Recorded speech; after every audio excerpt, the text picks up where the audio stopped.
আউযু বিল্লাহি মিনাশ শাইতানির রাজিম বিসমিল্লাহির রহমানির রহিম। আসসালামু আলাইকুম ওয়া রাহমাতুল্লাহি ওয়া বারাকাতুহু। সবাইকে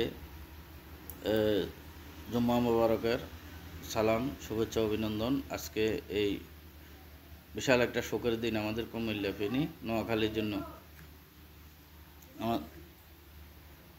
কুমিল্লা ফেনী নোয়াখালীর জন্য বিশাল অবস্থা তৈরি হয়ে গেছে। সবাই দোয়া করবেন ইনশাআল্লাহ।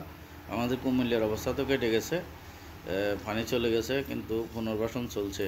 আর ফেনীর অবস্থা খুবই খারাপ। ফেনীতে এখনও অনেক মানুষ আটকা পড়েছে।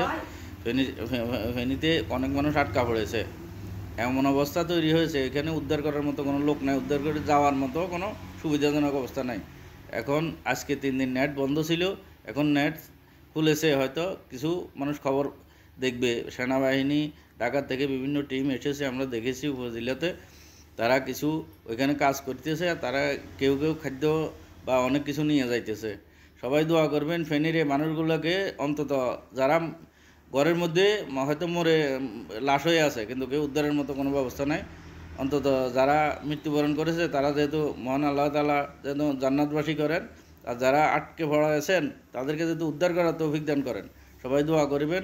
আর সবাই যারা দেখবেন, সবার কাছে অনুরোধ রইল, আপনারা যদি ফেনীর আশেপাশে কেউ থাকেন, সবাই ইনশাআল্লাহ উদ্ধার কাজে সহযোগিতা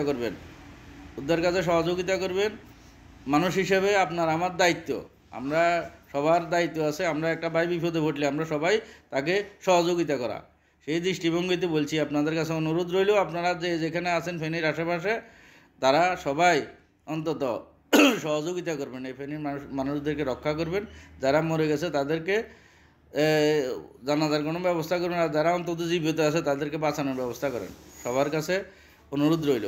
সারা বিশ্বের সকল প্রবাসী ভাইয়েরা, আপনারাও যদি ফান দেখেন, আপনারা সহযোগিতা করবেন এবং কি এগুলা লাইভ শেয়ার করে দিয়ে সহযোগিতা করবেন এবং সবাই দোয়া করবেন। সবার কাছে সালাম, শুভেচ্ছা, অভিনন্দন জানিয়ে শেষ করলাম। আল্লাহ হাফেজ। আসসালামু আলাইকুম ওয়া রাহমাতুল্লাহ।